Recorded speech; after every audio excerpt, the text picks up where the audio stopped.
Welcome to Not Going Quietly, the podcast where we inspire growth, beat down biases, and get into all sorts of good trouble, with co-hosts Jonathan Beale and Britt East. No topic is off limits as we explore ways to help everyone leap into life with a greater sense of clarity, passion, purpose, and joy. So get ready to join us for some courageous conversation, because Not Going Quietly starts right now.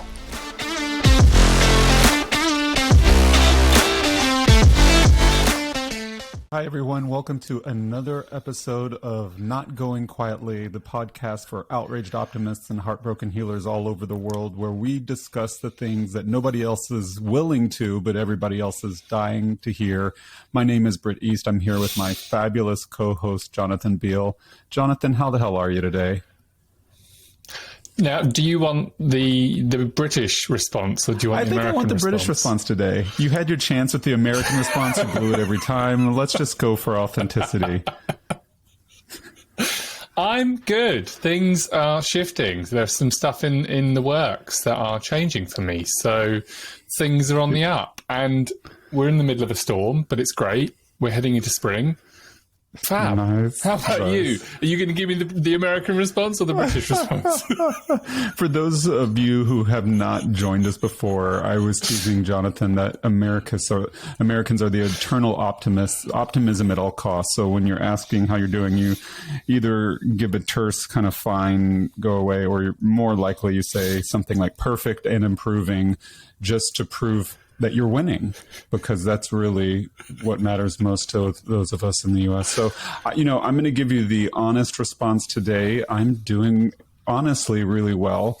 I'm having a kind of a nice quiet day of self-care and packing. My husband and I are headed to New York City tomorrow on vacation. So yesterday was stressful doing all the, pre-planning and everything like that. But today, I think we're ready to go and all checked. So now it's just a matter of like the final preparations. Amazing. Yeah. Amazing. Yeah. I love the British response. I figured you would. So, today we're going to talk about a tough topic, at least for me personally, because I have a lot of prejudices, frankly, and a lot of strong opinions. And I mean, maybe like for many of us coming from a place of pain. Today, we're going to talk about how in the heck we can be friends with people who disagree with us. And I don't mean like disagree with us on their favorite movie or their favorite, band or type of music. I'm talking about profound disagreements about the ways we see the world and how those impact our daily lives. And particularly crossing that political divide. If you're like me and ultra politically liberal, it can be really challenging to see Republicans or people in the conservative movement or, Trumpists, whatever you want to call, however you want to define this segment of the population, in their highest good. It's really easy to paint them with in a negative light, and we'll do some of that because it's fun. But, when we're talking about building community and honoring the fact that, hey, we are all in this together, if we're really honest, that means all of us, including them. And so how do we start to extend our hearts to the places that scare us? Yeah, this is going to be fun. I'm getting the feeling that I'm going to get to challenge you a bit today, Britt. I'm excited about this. Yeah, you probably will. Because it's tough, right? It's tough because it feels like we're talking about vast differences in value systems, right? And I'm going to challenge you a bit on this today. Because I've got a feeling I know which buttons to press today, so this is going to be fun. They're probably really bright and flashing and painfully obvious. Yeah. So, So let's get into it. I think the first thing that we have to start with, as always, is the harm and the privilege. And the harm is that if we're really being honest, straight white cis men have been burning the world for generations. That's a fact. Yes. I mean, that's just not debatable. And so we have to start there, that our hesitation, our apprehension, our fear, our anger is born out of righteousness. And yet, if we're truly all in this together, dwelling in that anger is not going to help us create the life of our dreams, help us truly build community. We might have to go through that anger, fully experience it, fully experience the harm, so we can be honest with ourselves about the state of the world, and our relationships are born out of a sense of authenticity. But if we dwell there, if we get stuck there, we're likely to, over time, become demotivated, hopeless, helpless. These cheap dopamine hits that we get from self-righteous indignation and anger up front probably have diminishing returns over time.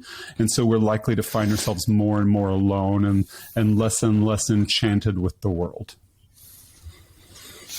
Yes, it's really interesting because I've known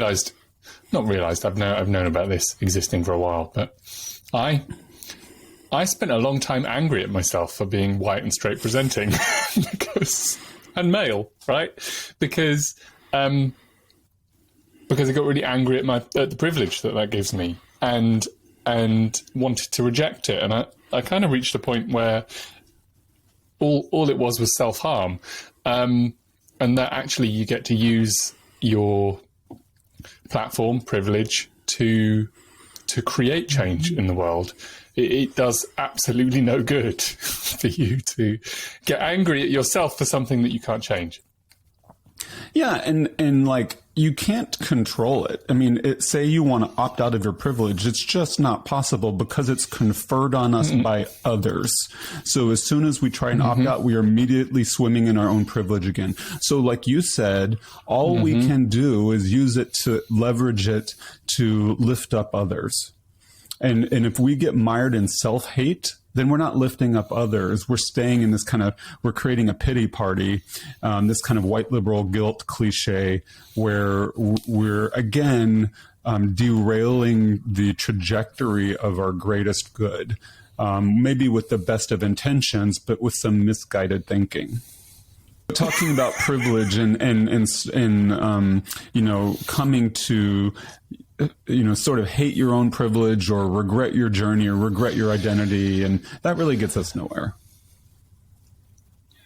Yeah, no, it doesn't. And it actually doesn't help us to support those who are swimming in privilege to see that they're swimming in privilege, right? Because actually all it does is really reinforce the problem.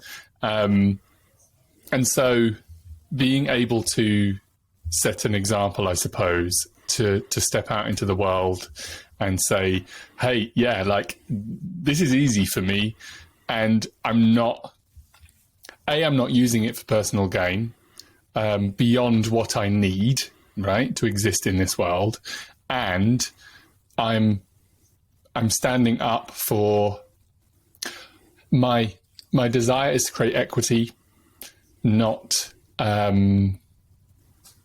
I don't know where I was going with that. There was something around equality and equity. I was going to say equity as a preferred choice, but where was I going with that, Britt?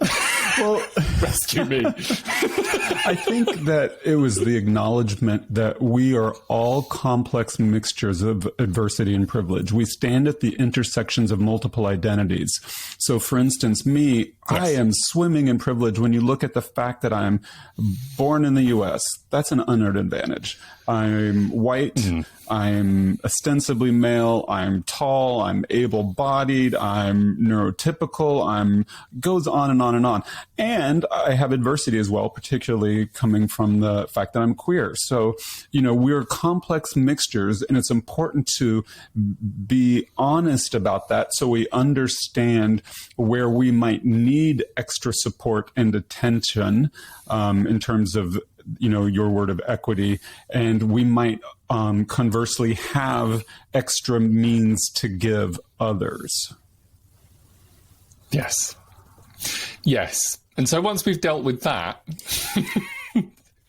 Where do we go next? Well, I think if we're talking about, I think politics are life. And, another form of privilege is to say, I'm not political. I just don't like politics. It's boring. I don't want to argue. Can't we just have Thanksgiving in peace? Or can't we just, get the family together? And why are you always arguing? You're so angry. Well, that line of thinking is a form of gaslighting because it discounts the fact that for all of us, ultimately, these political decisions impact our daily lives. And so these are high stakes battles. One of my favorite writers and speakers, Sonia Renee Taylor, says that we have a hierarchy of bodies in our culture that society places upon us. And so if we only deal with the privilege and adversity at the top of that hierarchy, we're leaving everybody else below. And so in many cases, our very survival is at stake. And these are moral conversations and debates that we're wrapping in public policy. It's like I said at the beginning, it's not like just having a different taste in fashion or communication styles. These are, in many cases, like impacting our ability to live our lives.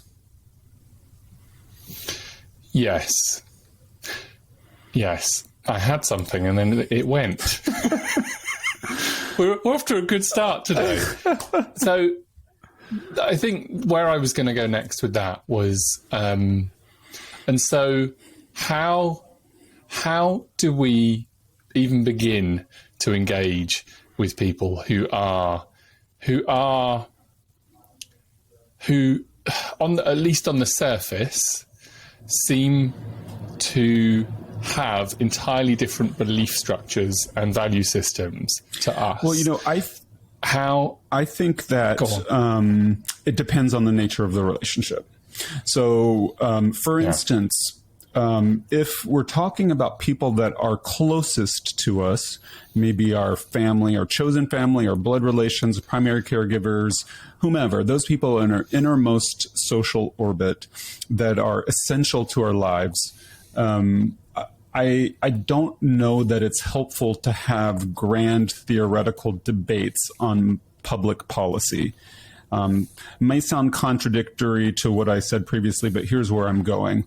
I think it might be more effective and loving to have an embodied response. For instance, what we can do, and what I often challenge queer people to do, is to sit down with those loved ones in a safe, private, intimate setting, one-on-one, maybe maybe a small group, and ask them, for instance, to hold and truly consider from a heart space, not a place of blame or shame, the cost and consequence of their bigotry on your life. And it will bring them, if you do this from a heart space, it will likely bring them to their knees. In many cases, queer people say, oh, it's not worth it. They're never going to change. It's no big deal. My challenge is you're worth it. You're worth the uncomfortable conversations, the heartfelt moments.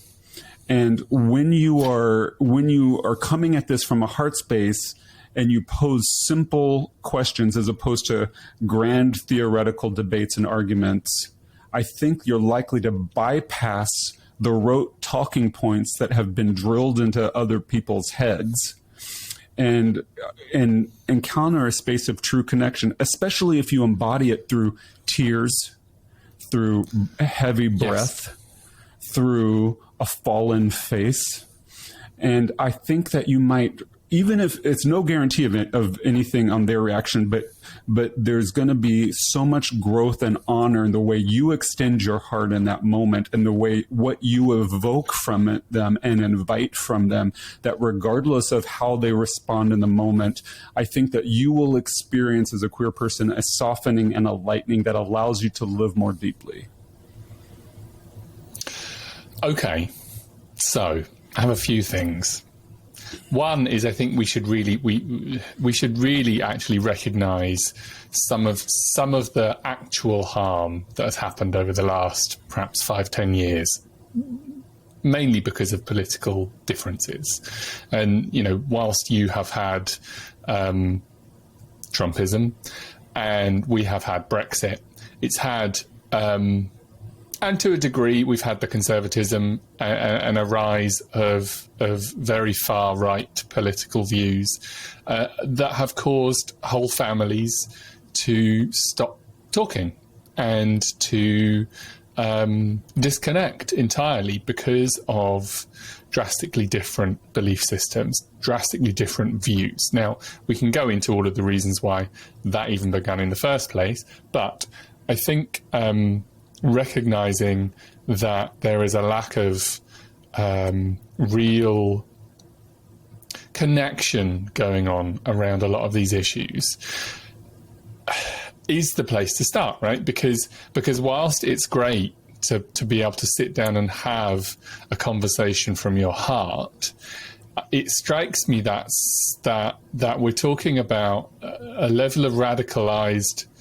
views that often that may be almost impossible to start with, because we're not talking about a little difference in a view on values. We're talking about emotion-driven fear, anger, hate, and if we're to really dial it in, we're talking about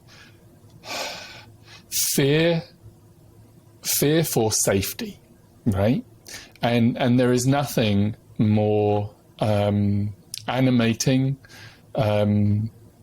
emotional than the fear of your or your family's safety. And what I see is that across the board, there is a level of scaremongering and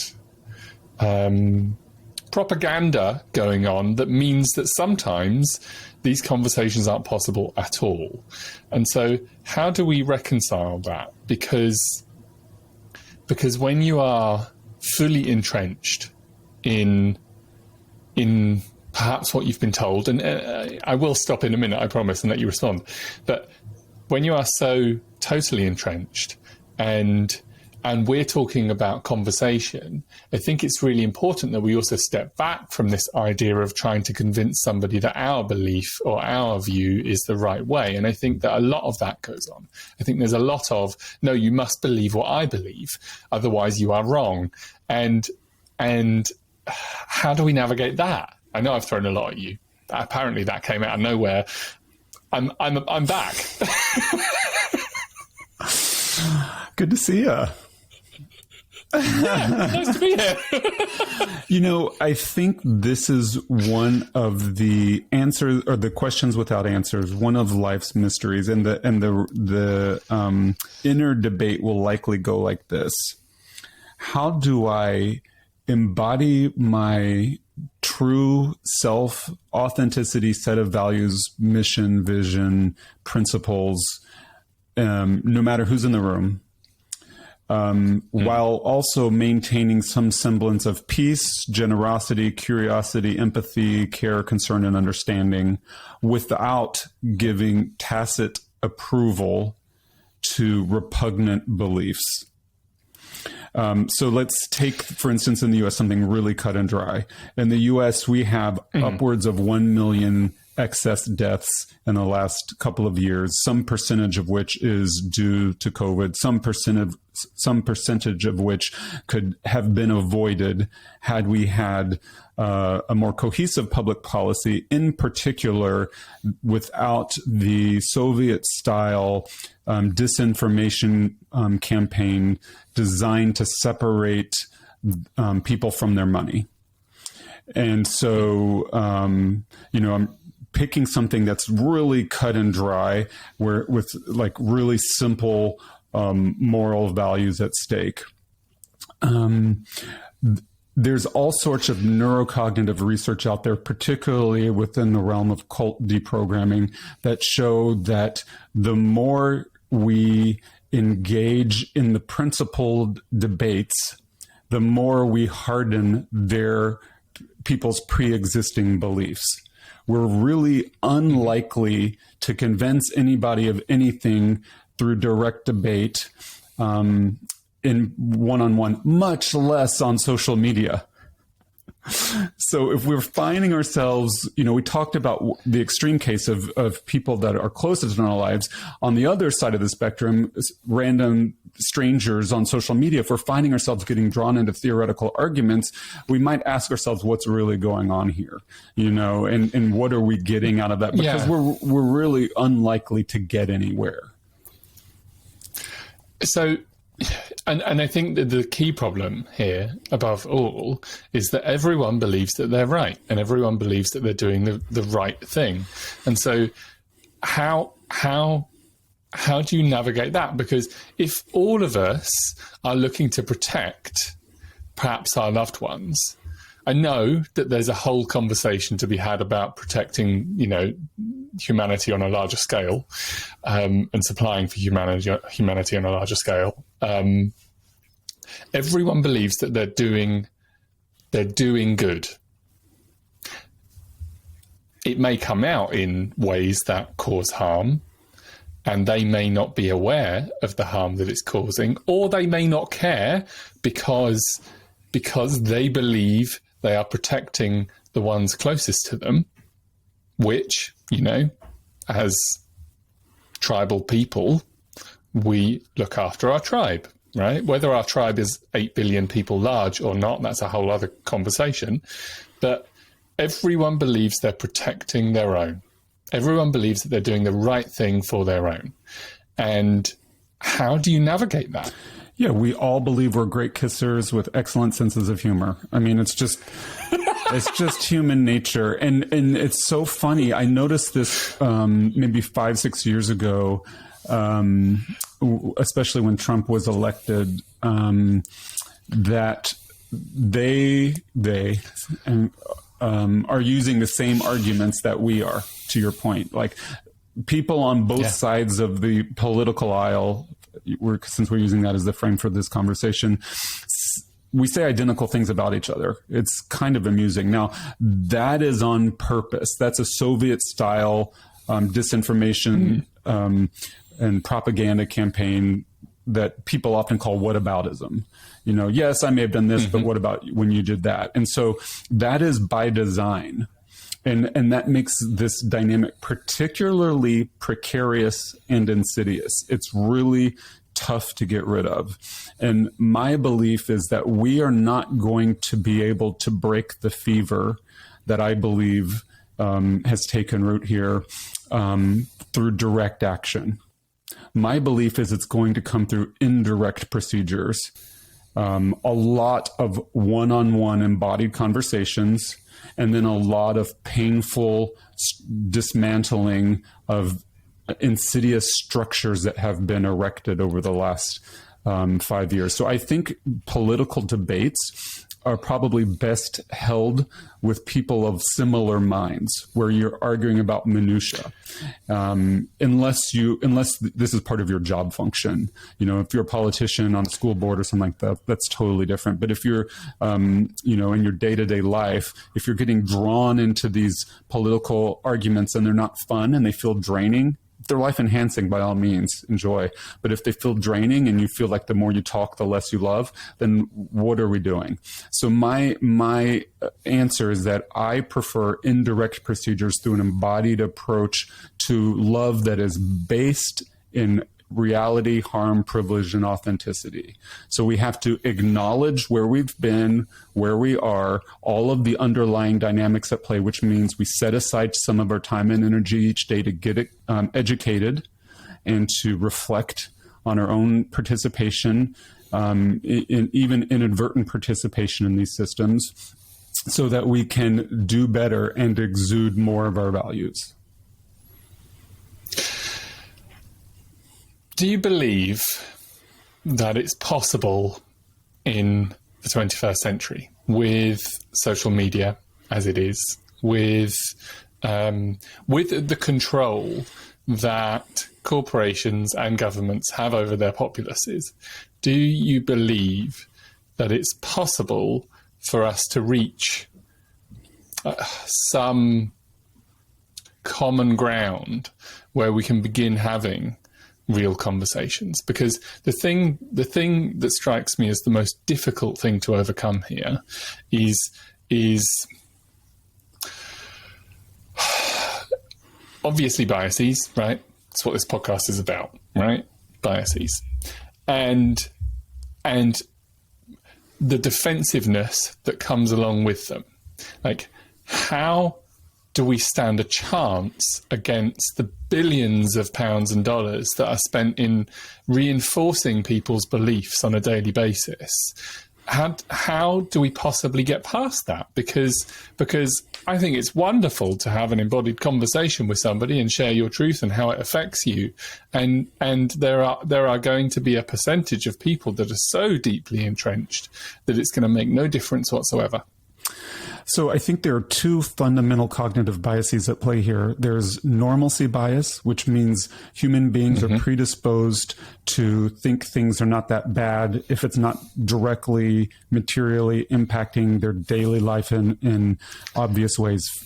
For instance, COVID-19 is not that bad because I'm not sick, or because nobody in my family is sick, or because the price of gas hasn't gone, or whatever, whatever. Can I just say that one's my least favourite? Yeah. yeah. It's not affecting me, so it doesn't exist. Honestly, that one gets me the angriest. I think I'm right there with you. And as change agents, it's probably, all of our, it is so hard, so difficult to capture the attention of moderate middle America, probably the UK as well, because people are tired. They've got a lot going on in their lives. There's so much need. Even if I'm predisposed to respond to something like anti-racism, I might be dealing with misogyny or queerphobia or feeding my family or working 3 jobs or having multiple generations in my home. The system is so rigged against us that it's really hard. The other type of bias we're dealing with is cognitive bias we're dealing with is confirmation bias, where I'm predisposed to believe what I already believe. And I seek out evidence that just props up my pre-existing belief. So I am resistant to change. And so to answer your question about is it possible, I think yes, in limited ways. I think it actually is possible to reach people, but only indirectly and only slowly. But there is dignity and honor in our embodied actions. I'm skeptical about out debating another side. Because even though I believe that the facts are on my side, I think they are sitting there with just the same opinion. And so I think it's much more likely to find ways to love one another. And I do want to get to specific examples in a minute that I'm living with personally. I find ways to love one another in a way that, like I said previously, is not tacit approval of behavior outside of our morals or values, but does incorporate our highest integrity. Yeah. It's really interesting. So, to your point about the kind of both sides believe, what they believe, it's really interesting to watch politics happen in real time from a middle place, because it's really interesting to see the narrative about one event, like say in particular like a US debate or something, a presidential debate, and to watch the narrative on both sides. Both believe that they're winning, both believe that they're owning each other, both believe it's crazy to me. And there was something else I was going to say. but it's well, I gone. think we have to acknowledge pity. the money and power at play that drives these narratives. And, I keep on this podcast, Yes. I keep bringing it back to capitalism because I think that's the thing, at least in the US, that nobody wants to talk about. People here are so averse to other political and economic platforms and systems that we have. We're sort of reactive without thinking through things. But if we follow the money, I think we can directly tie it, especially in the cases that you were just articulating, to why certain narratives are written and then mass marketed. Yeah, and it's interesting because, yes, I totally get the capitalism argument. Right, that every political system can be abused, and I think that's the problem that we face, is that there's always going to be, like you said, a case of whataboutism, and there are examples all over the world of socialism failing and communism, all of the different systems failing, and they all actually, none of it really boils down to the money, or it boils down to the greed. It boils down to the abuse of power. It boils down to bad actors acting only in their best interests. And I think until we can get past that, until we can get to a place where there are good people in these positions of power, whether it be in a capitalist society or whether it be in a socialist or a communist society, until we reach that point, that whoever is in power is going to, if they're a bad actor, is going to abuse the system and cause problems for the people in the system. Yeah, absolutely. Let's get to some real examples. I want to share some stuff from my life that I deal with on a daily basis, because I think this will help ground the conversation and because it's been pretty conceptual up to this point, and yes, help the audience relate to what we're talking about.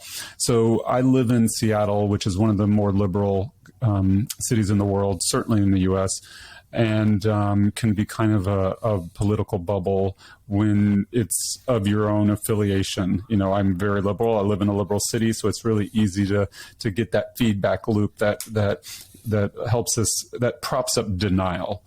And that's part of the reckoning that happened when Trump was elected and other events and stuff. But I have a corporate career in digital marketing, and I work for a single company, fairly large company based in rural Wisconsin, which is in the Midwest, upper Midwest part of the U.S. It's what's known as a purple state, in that it has a lot of liberal areas in the state and it has a lot of conservative areas in the state. And so if it's not a bellwether in various elections, it does kind of move around and shift. But where my company is in rural Wisconsin, which is deeply red, deeply conservative. And I work with people who of all sorts of different beliefs and persuasions and stuff, but the prejudice that I approach them with, the default that I approach when I visit the corporate headquarters, because like I said, I work from home 90% of the time, and especially during the pandemic. But when I do get back, or when I talk to them daily, and invariably our morals kind of inform our day-to-day actions, is that this group of people, now this is my prejudice, this group of people are predisposed to thinking queer people should be annihilated. They would not use that terminology because that's distasteful. I just mean based on their voting record. I suspect there's a whole range of belief systems there. Some of us should be gathered and deported or put into some sort of camps. Others of them wish we would just go away or be silent and don't know why we have to come out and make a fuss. Others of them might have grudging acceptance as long as we don't want to get married. And so there's a whole spectrum of beliefs even within. So these aren't like monoliths we're talking about. We often simplify in our conversations, but really when you get down to it, there's nuanced beliefs, and that's why it's so important with those closest to us that we have nuanced conversations. But the way this plays out is, and that it's really shaken me over the past few years, is that in many cases, not all of the cases, believe me, but in many cases, a lot of them truly like me and have expressed genuine affection for me. And this has messed me up. because it's real easy for me to sit back in my liberal wonderland and cast aspersions at them and judge them, often out of righteousness, certainly self-righteousness, but often, it's really easy for me to say, well, why do queer people always have to be the deal makers? Why are we never the deal breakers? Why are you always so willing to write us out of society, et cetera, et cetera? And, look, where were you during the AIDS epidemic? And where, it's so easy to cast those aspersions because they are grounded in truth. But then when you're simultaneously confronted with affection, and I mean genuine, open-hearted affection, inquisitiveness about my marriage, extending invitations to my husband to come visit them and go. I had my boss's boss invited my husband and I to come out to see a soccer match in Minnesota with him. And like, what are you talking about? You're a Trump supporter. How can you, this cognitive dissonance is just like baking my noodle. How can you, on the one hand, carry these repugnant beliefs, even if they're kind of going unexpressed, and on the other, and your pattern of choices and actions and your voting, and on the other hand, extend this. And believe me, I mean, it's just my take on it, but the sincere, open-hearted invitation, and this is just what I get them all the time, and it's like for years I didn't know what to do. I've been with this company for almost 6 years now, and I didn't know what to do with it. I would rack my brain. It's like, how can I not hate these people, but how can I continue to hold this caustic prejudice while they are extending their hearts to me? And how can I also hold what I know to be true about the logical consequences in the way they view my dignity? Yes. It's the cognitive dissonance bit really, really gets me, because I really understand that whilst on the surface we can look at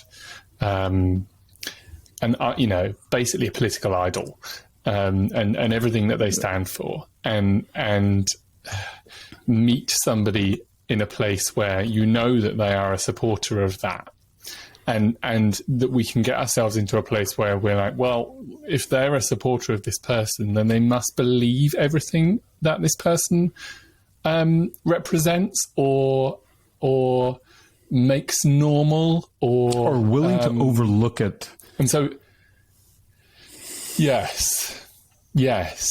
And so I think it really highlights that often people are acting in what they believe is best for perhaps their country, because regardless of what this person stands for, they believe that they're going to get a job done.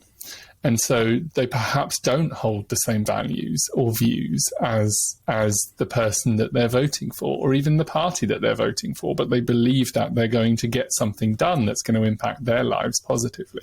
Right. And they're willing to make it okay. So, like, say, for instance, I'll put up a straw man. Say, for instance, I'm willing to vote for this person that has clearly expressed homophobic policies, but they're going to cut my taxes.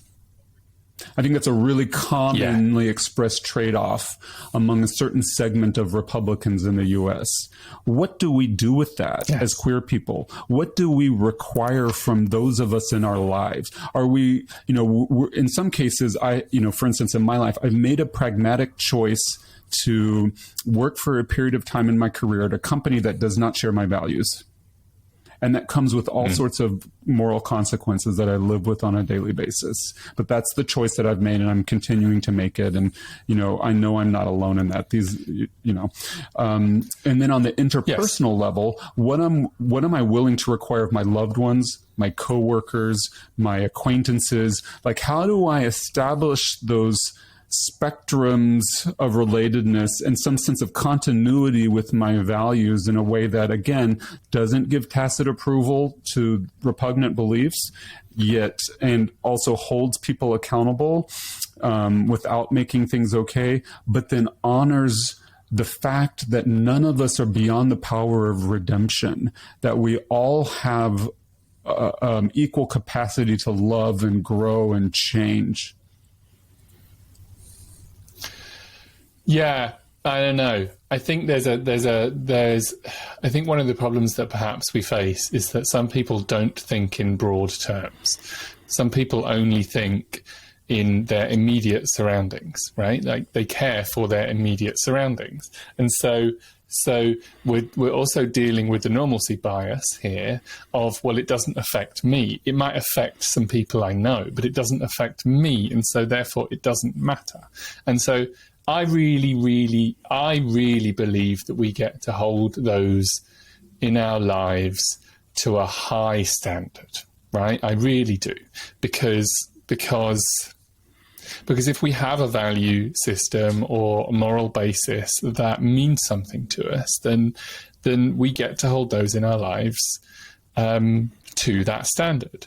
And so I really understand the position of, and these people are willing to vote and essentially potentially make my life worse as a result because they want to save some money on their taxes. Like, that's a really difficult hoop to pass through, right? Because witnessing the slow march backwards, which I've been watching in US politics for a few years now, is really difficult. And so on a personal level, because I don't experience it, I can empathize with it, and I can feel what it would be like. And we're having something similar going on here in the UK at the moment.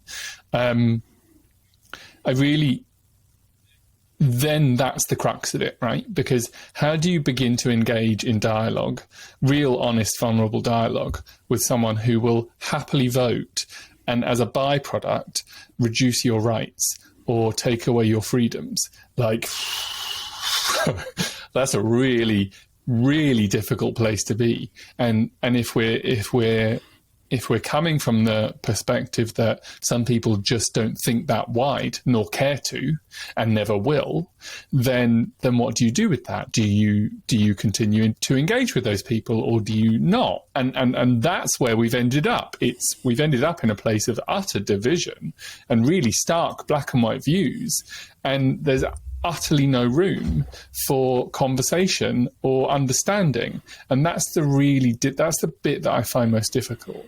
And whilst for me, like, I can sit on this side and say, well, all of my views are there, all of my values are there to enhance the lives of others. Like, that is me on a really high horse. And I have to be really aware of that, right? Because I can't come from a place of moral superiority, because at the end of the day, it's all made up anyway. None of it's real. We decided on this stuff as a race or of humans, and, well, mostly white people, and here we are, right? And so we get to dismantle that. We get to tear that apart and redefine it. And I think the problem for me that I see is that a lot of people's kind of moral stance are based on centuries-old beliefs that don't really fly today, that don't really support everybody else. And here I am back on my high horse. And it's really difficult, right? It's really difficult to engage in this from a perspective of also knowing that everyone's trying to protect their own. And everyone believes that they're doing good. And whilst some of it might be motivated by selfish reasons, i.e. I want to pay less taxes, like, they also still believe that they're doing their best for their own. And it's really challenging. Yeah, I have another personal example regarding just what you described that I want to share. Real quickly, before I do that, I want to say something really provocative, though. And that is, queerphobia exists in no small part because our allies allow it to. Again, why are we always the deal makers and never the deal breakers? There's people that claim to be our allies that want to be part of our life that excuse all sorts of behavior choices and language on a daily basis that violates our dignity because it makes their lives easier. And what if we required more of our allies? I think that is also one of the most difficult things is that the level of privilege that people experience, the amount that the system is weighted in their favor, that equity means that they may have access to less, or that they may not, their life may not be as it was. Like, to be motivated purely by the desire to maintain your privilege because it comes with certain perks. Like, I really struggle with that. And I struggle mostly because of how unconscious it is as a behavior. Exactly. I mean, we benefit from, for instance, for me, I benefit from my maleness, my whiteness, all the other privileges I articulated earlier in ways that I likely don't even understand. And so as much soul-searching, reflecting, and self-education, personal growth and development I attempt, there's this whole other stuff that I just still can't see and maybe will never see. And so it makes it so tough to erode the power, and why dismantling systems is maybe more important, if not just equally important, to the one-on-one communication work. But real quickly, I just wanted to share this example from my personal life on your previous point, where one of my beloved coworkers of the same company I described for years,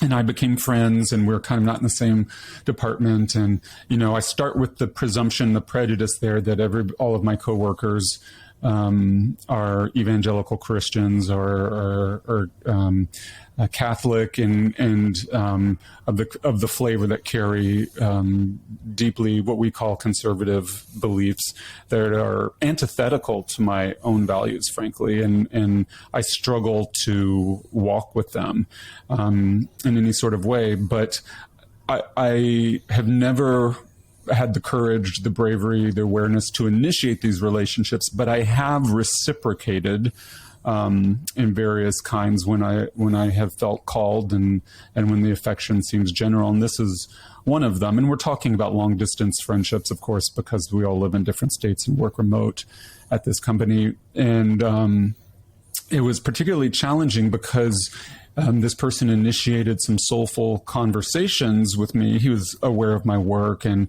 this is a straight white cis man, and so immediately I'm kind of pre-triggered. And but he's, not only aware of my work, read my book, read every single one of my articles. Really deeply considering my message, and I can only imagine. Maybe not that what it cost him, but the internal conflict he might have experienced, because my message is pretty brutal and honest and harsh and unflinching. And so for somebody to have that willingness over time and over the course of several years to engage with that, it really deeply touched me. And I carefully, grudgingly, maybe even allowed us to kind of get closer and closer as friends and professional colleagues. And then one day I got a letter in the mail, a letter praying for my soul in a way that for me was deeply triggering, and I was unable to see maybe the grace in the letter. It felt like a conversion plea or an intervention, maybe is how somebody, maybe this person or somebody like this person might frame it, where, to your previous point, he literally feared for my soul. And so if I put myself in his shoes and I think, wow, there's this person I really adore, and I genuinely fear for their immortal soul, or however the story goes, I don't even know. What do I require of myself to save them? To engage with them in a way that might alter the trajectory of their life out of love. And the way I experienced it was very differently. And unfortunately, I was not able to hold it in a way that allowed the relationship to continue. And so we've kind of since moved on. There wasn't a confrontation in this case. It was just kind of a dissolving, a dissolution. And I think that happens a lot in our culture, where we don't necessarily risk a harsh conversation or a grandiose goodbye. We just stop reaching out quite as much and kind of back away from one another. And it just touched my heart. There's obviously no answers in this story or grandstanding. I think probably a lot of the fault. It was probably from both of us, but I think it's illustrative of the dynamic that many of us engage throughout the year. Yeah, and I think what strikes me in that is the power of belief. Like we all believe certain things to be true. We all believe certain things to exist in a certain way, and that can really colour the way that we see the world, right? Like the lens through which we see the world is through our beliefs, and it kind of comes full circle to, everyone believes that they're doing good. Everyone believes that they're doing the right thing, and we're all doing different things that separately could be perceived as being good. And perhaps we all need to take a step back and see where we are causing harm with the things that we believe, because what other people do is none of our fucking business. And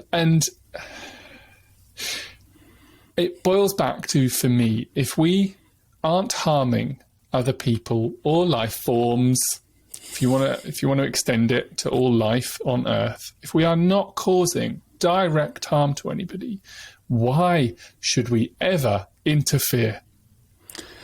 Yeah, I think the role of gatekeeper is one that we should all be wary of. First of all, it's exhausting. And Jonathan and I know this firsthand because we once moderated an online community where we had to do a lot of policing. And so it's just draining, exhausting, and it's not easy. Everything is a gray area because people are irrational and messy and largely don't know why we do anything.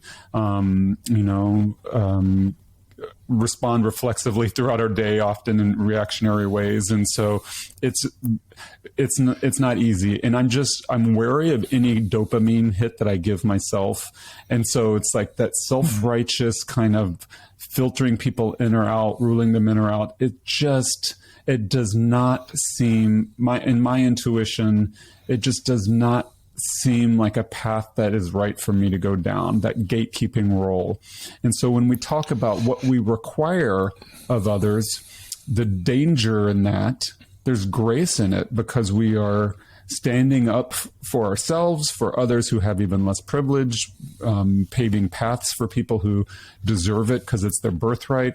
But the flip side of that, or the danger in that, is the whole kind of cancel culture versus consequence culture gatekeeper role. As soon as we find ourselves in grandiose fashion deplatforming people, taking away their voices systematically, I just think we've crossed a line we're so far off track, to your point, that none of us own the marketplace of ideas, and that reducing awareness rarely leads to greater understanding, as opposed to consequence culture, which is more like, okay, I'm making informed choices. I'm maybe boycotting a product, but I'm not deplatforming a product. I'm not preventing a product from being sold, but I personally am boycotting it. And I'm even maybe publicizing that so others can make informed choices of their own. To me, those are very different dynamics. Yes, I completely agree. I think that's actually one of the major things that's really missing. And I'm actually going to blame the US for a lot of this, because of things like litigation culture, like the whole idea that you can just blame everybody else for your choices. Like that I find really repugnant, because there's utterly no personal responsibility anymore. And when you have no personal responsibility, consequences don't matter, because you can just go out there and do whatever the hell you like, and it doesn't matter because I can just blame someone else. And that's really gross. Actually, I really struggle with that. Yeah, we let's take it back to technology. We had these utopian romantic visions of what the internet might be. And, it's done tremendous good in so many ways. In terms of democratizing ideas and breaking down some of these silos of control that invariably, of course, skewed towards white supremacy and straight supremacy and male supremacy and all of the rest. But what we've found is that the pendulum has swung too far the other way, where we've learned that expertise and leadership matters, and that without that, it can feel like we are drowning in information or drowning in data. Maybe it's not even information, it's just opinions and data. And so it becomes hard to know which end is up, and why it's so important now more than ever that we continually invest in our own self-inquiry so we can have clarity, conscious clarity around our personal belief systems. That old adage that if we don't stand for something, we'll fall for anything. Yes. And there's one real kind of glaring issue, because whilst it's wonderful that we can sit here and talk about how we can look at our own behaviors and reflect and choose to grow, a lot of people don't think that way. A lot of people don't work that way, and may never choose to work that way. And so it's really wonderful to sit here on our wonderful high horse of critical thinking and personal reflection and the choice of growth. Like, it brings me back to this idea of awakened beings or evolved beings. Like, I can't handle it, because the amount of superiority and privilege that's dripping from it just makes my skin crawl. It's crawling right now, because until we can get to a place where opportunities are equal and the world is in equity, until we can get to that place where no one is disadvantaged for any reason whatsoever,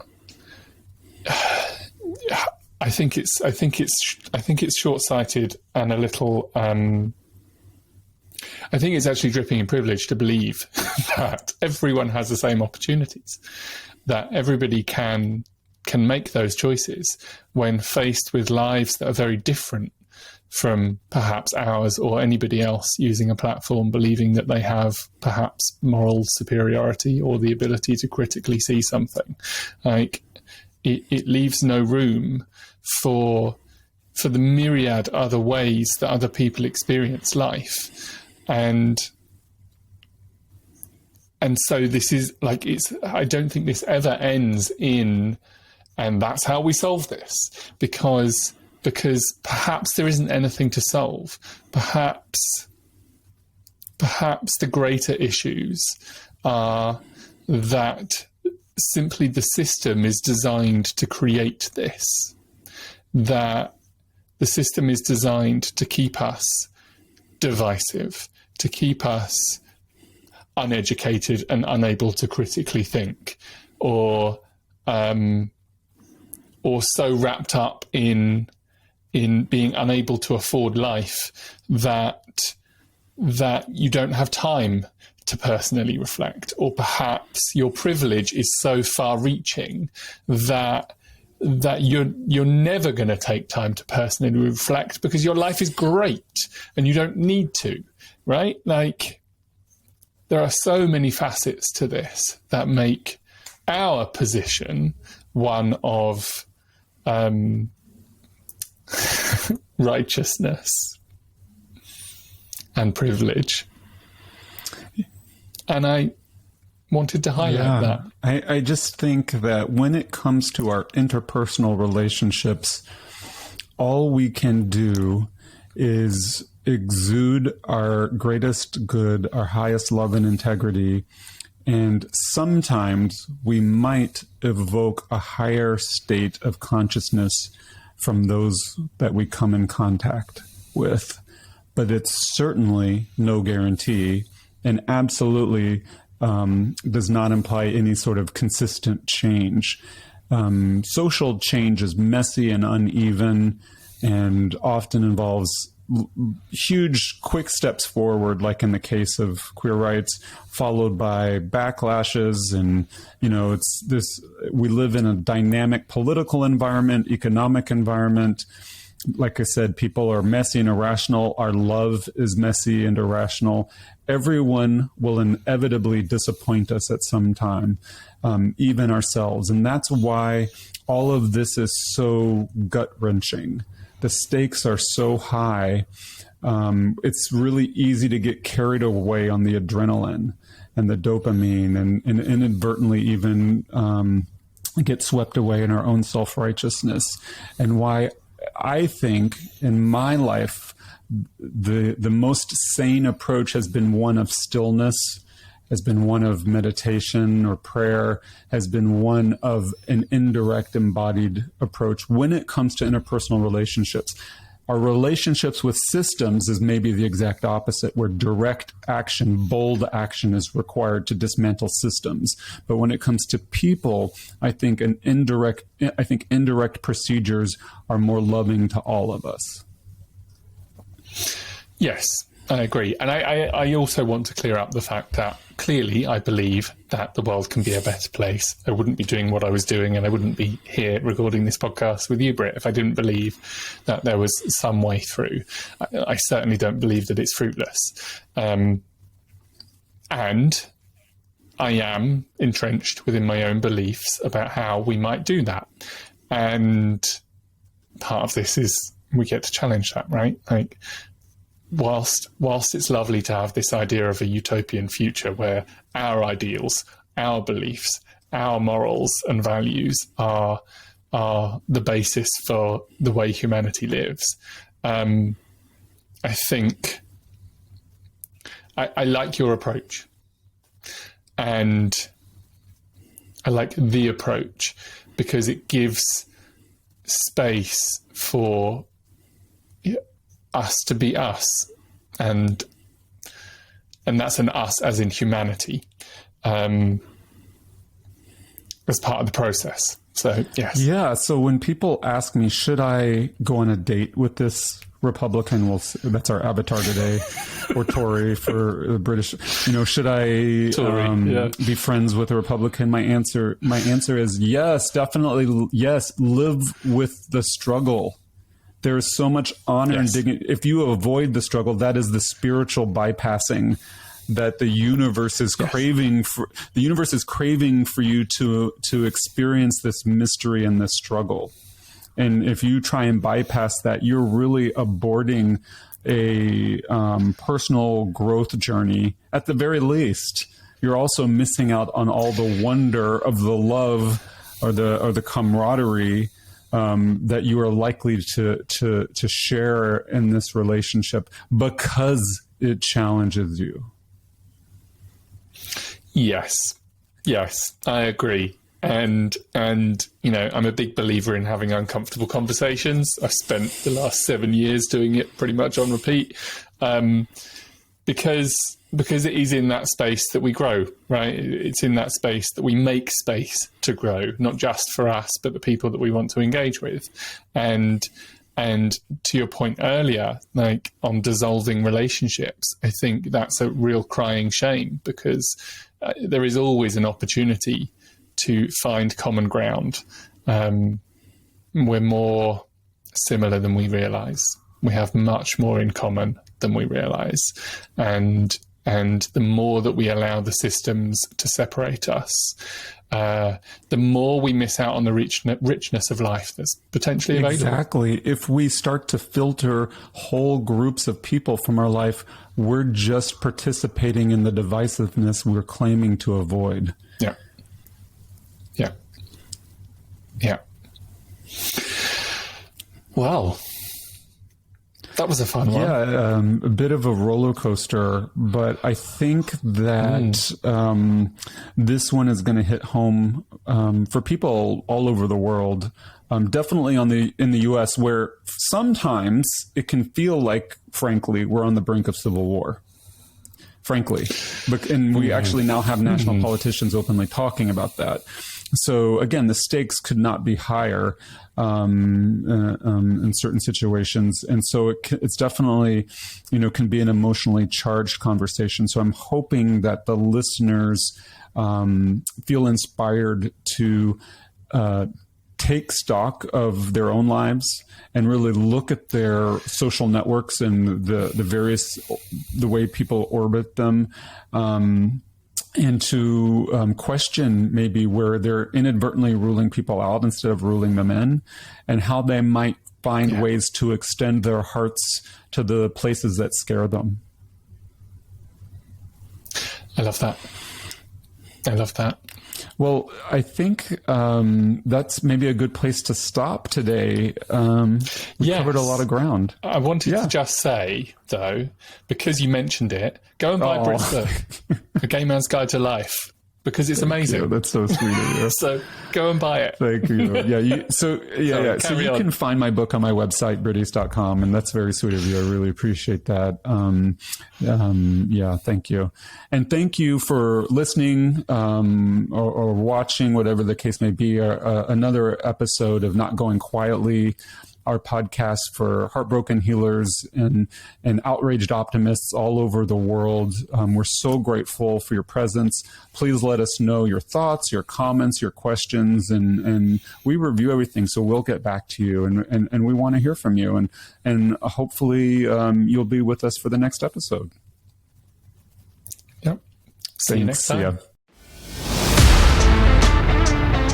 You've been listening to Not Going Quietly with co-hosts Jonathan Beal and Britt East. Thanks so much for joining us on this wild ride as we explore ways to help everyone leap into life with a greater sense of clarity, passion, purpose, and joy. Check out our show notes for links, additional information, and episodes located on your favorite podcast platform.